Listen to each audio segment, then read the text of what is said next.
Graça e paz, meu querido irmão, minha querida irmã. Eu sou o Bispo Cristiano. Eu quero aqui trazer uma mensagem ao teu coração. Você que é filho de Deus, Deus tem uma palavra para te ensinar aqui nesta noite. Eu queria falar para você sobre algo que Deus preparou para o teu coração. E Ele preparou algo grande para o teu coração. Tenha certeza disso, tenha convicção disso. O Senhor, Ele tem preparado coisas boas para os filhos dEle. Porém, nós temos que aprender qual é o caminho a qual pegar para reconhecer essas grandezas do Senhor, para receber do Senhor as grandezas que Ele preparou para nós. E o que nós vamos aprender hoje com o apóstolo Paulo? Paulo, ele funda uma igreja em Filipenses, só que agora ele está preso. E o que acontece? Paulo então envia a carta de Filipenses para os crentes de Filipe. E Paulo tem uma preocupação no seu coração. No capítulo de número 2, o apóstolo Paulo, ele diz o seguinte, nós vamos estar lendo aqui e tirar aqui uma lição sobre isso. Paulo diz o seguinte em Filipenses 2, versículo de número 1. Nós vamos ler sobre um recado que ele tem. Portanto, se por estarem unidos em Cristo, temos algum poder. Paulo começa dizendo, portanto, ele coloca o se por estarmos em Cristo. A pergunta que ele vai fazer no capítulo 2 é se os crentes de Filipos estavam reunidos em Cristo. E ele diz, temos algum poder. Veja, quando nós estamos unidos em Cristo, é falado que há poder nisso. A sua união com Cristo gera poder. E ele diz algum encorajamento de amor, alguma comunhão no Espírito, alguma profunda fraternidade e compaixão. Paulo vai dizer aqui sobre os benefícios de estar unidos com Cristo. Mas não se esqueça, ele está falando aqui, ele coloca, portanto, se você está unido com Cristo. Meu irmão, eu quero te fazer uma pergunta, você está unido com Cristo? Você está vinculado a Cristo no teu espírito, no teu coração? Você crê que Cristo está na tua vida? Você crê que Cristo, Ele faz morada dentro de você? Ele quer te exaltar, Ele quer te abençoar, mas nós vamos entender uma grande lição aqui nesta noite, através desta palavra. No versículo de número 2, o apóstolo Paulo, ele continua dizendo, completai a minha alegria, tendo o mesmo modo de pensar. Veja bem, Paulo está chamando a igreja para o mesmo modo de pensar, o mesmo amor, um só espírito e uma só atitude. Paulo está dizendo sobre a unidade do corpo daquela igreja. Uma igreja, ela estava iniciando a igreja de Filipos. Ela era uma igreja bebê ainda. Mas o que acontece? O apóstolo Paulo estava preocupado com algumas coisas sobre aquela igreja.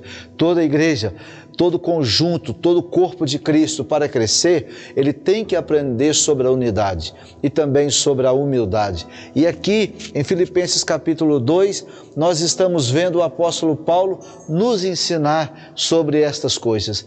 E no versículo de número 3, ele continua a nos ensinar. Ele diz, nada façais por rivalidade, nem por vaidade. Pelo contrário, cada um considere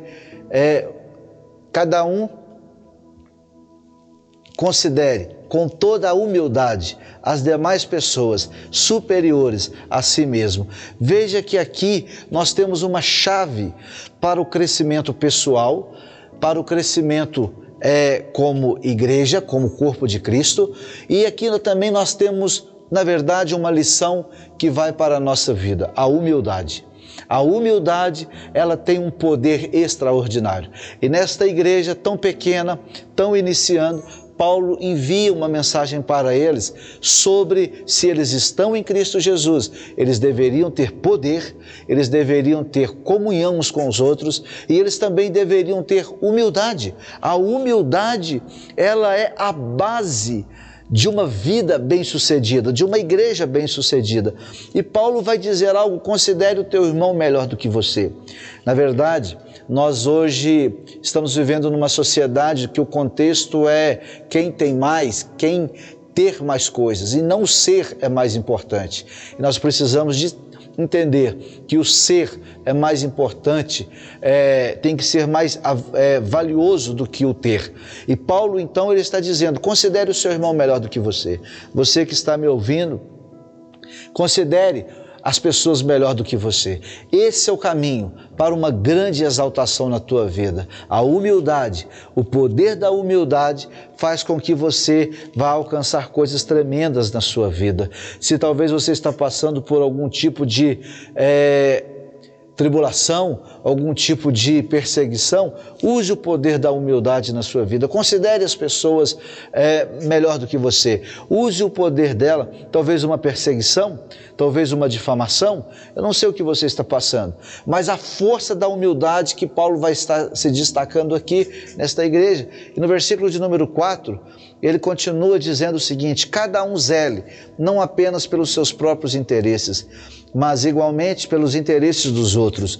Paulo está dizendo, preocupe com o seu próximo, preocupe em ajudar o seu próximo. Tudo isso que eu estou dizendo aqui são princípios para que você tenha uma vida de sucesso. Para que a bênção de Deus venha sobre a sua vida, você tem que entender alguns princípios. O de plantar para colher, o de se doar, né? É o princípio do cristianismo. Nós temos que entender estas coisas que vêm da parte do Senhor. As Escrituras estão aqui para nos ensinar.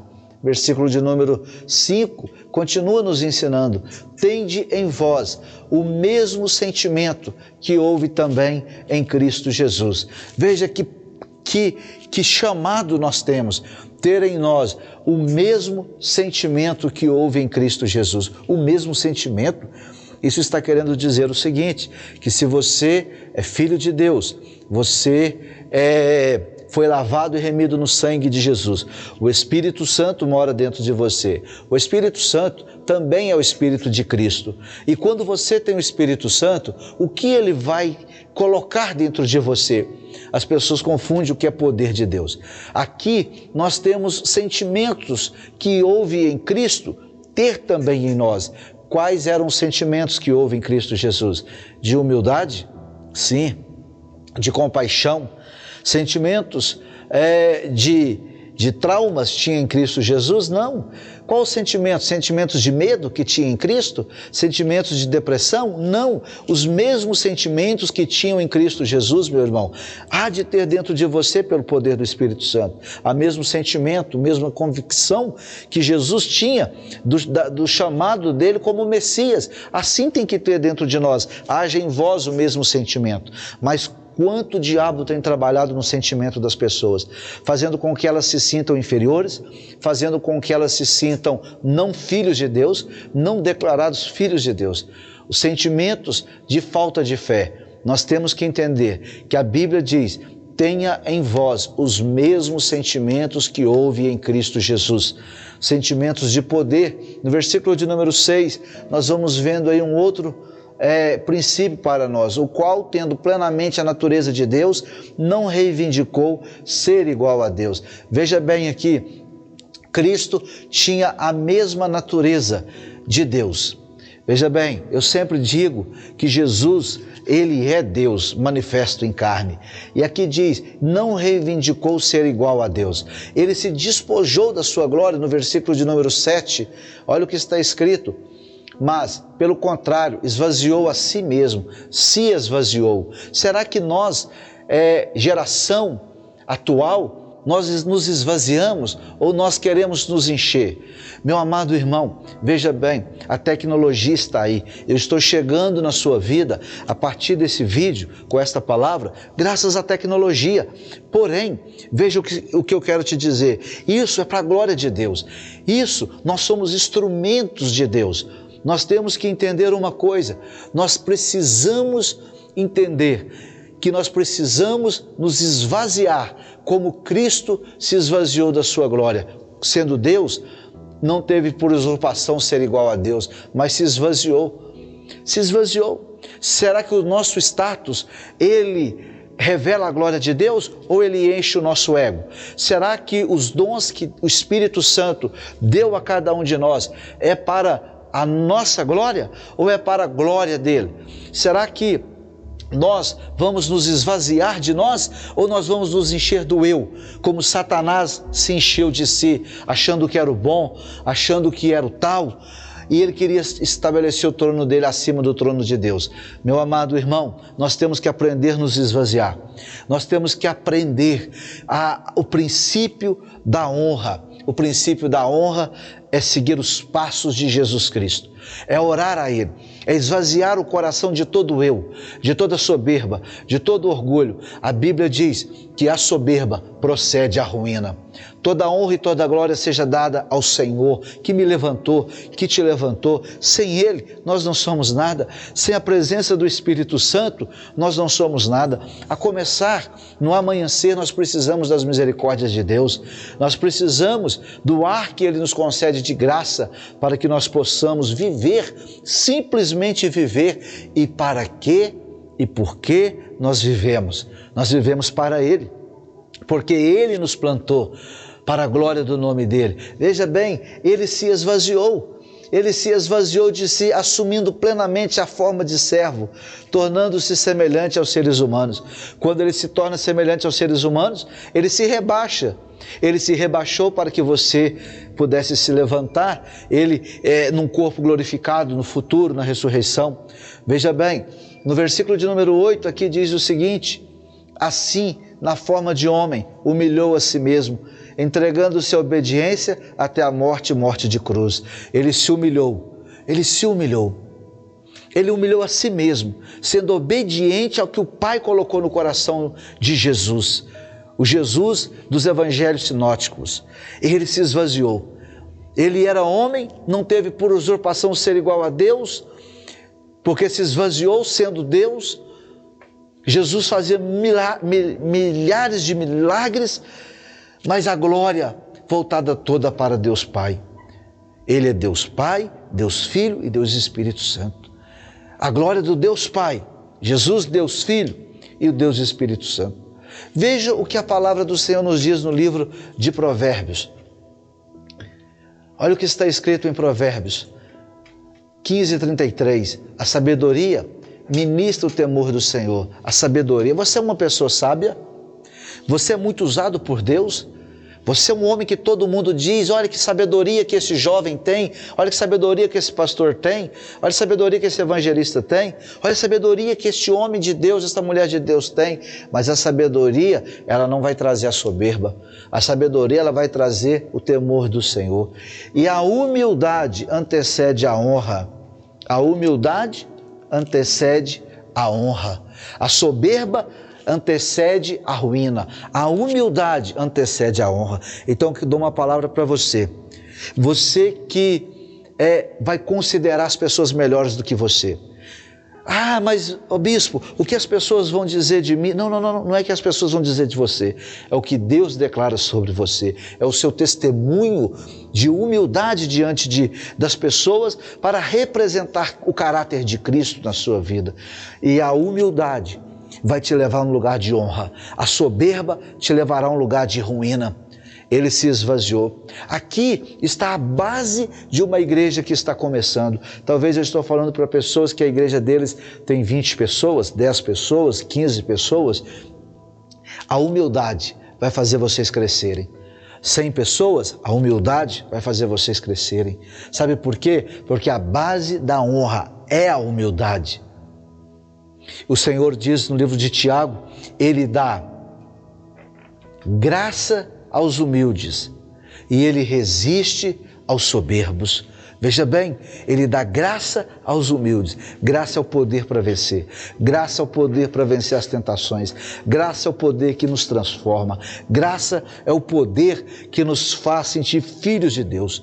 Então veja bem, é necessário filho e filha de Deus. A humildade.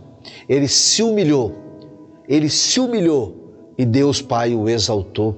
No versículo de número 9 de Filipenses, olha para você ver, por isso Deus também o exaltou sobremaneira, a mais elevada posição. Está vendo? Eu não estou te ensinando, estou te ensinando um caminho da honra. Se você perguntar para uma pessoa normal, olha para o céu, existe uma estrada no céu, a pessoa vai olhar para o céu e dizer, não estou vendo estrada no céu, esse homem está ficando doido. Mas se você perguntar para um piloto de avião e perguntar para ele, existe estrada no céu? Ele vai dizer, existe uma rota. Meu irmão, a rota da honra é a humildade. A rota do milagre é a humildade, junta com a fé. Aqui diz que Deus o exaltou, a palavra exaltou, sobremaneira. Ele deu o nome que está sobre todo nome. Quantos soberbos, eles vão passando na sua frente e você pensa, olha, está vendo? Eles estão passando na minha frente. Não, o caminho deles é a ruína. E o caminho do humilde é um lugar de exaltação. Você já viu aquela corrida da tartaruga? Aonde todos os animais, eles passam na frente da tartaruga, mas ela tem um compasso dela. Ela sabe onde ela vai chegar, ela vai devagar. E todos acabam cansando no meio da estrada, mas ela vai até o final. A humildade vai te dar sabedoria. A humildade vai te levar a um lugar de honra. Jesus, ele tem prazer no caráter dos humildes. A humildade, ela é a capacidade para você aprender, reaprender, estar sempre aprendendo diante do Senhor. Amém? Filho de Deus, filha de Deus. É a base, não apenas por uma igreja, como o apóstolo Paulo escreveu, mas é a base para você como ser humano, na empresa, na sua casa, nos seus negócios. Deus vai te honrar. A humildade, o poder de reconhecer que precisamos aprender. Amém? Diante de Deus, Deus tem uma bênção para liberar sobre a sua vida. Eu creio nisso, você crê? Eu vivo isso. Há anos eu vivo isso. E eu declaro isso sobre a sua vida. Há uma bênção sobre a sua casa. Há uma bênção sobre a sua vida. O Espírito Santo, ele tem um grande projeto para você. Amém? Eu quero fazer uma oração para você, por você. Vou orar por você. Vou abençoar a tua vida. Não sei qual o contexto que você está ouvindo esta mensagem. Que seja um contexto de aprendizado. E aplique isso na sua vida. Amém? Eu quero te abençoar. Posso orar por você? Ore comigo desta forma. Pai Santo, desenvolva em mim o caráter de Cristo. Desenvolva em mim o caráter de Cristo. A humildade em Cristo Jesus. Senhor, todos aqueles que têm passado por cima de mim, eu oro por eles, eu não amaldiçoo eles, eu oro por eles. E eu coloco a minha vida diante do Senhor. Ore assim. Há uma bênção sobre a sua vida. Eu ministro sobre a sua vida a bênção do Senhor e que os princípios da palavra sejam sobre a sua vida. Em nome de Jesus. Em nome de Jesus. Fique na santa paz. Que Deus te abençoe, que Deus te guarde e que Deus te cure.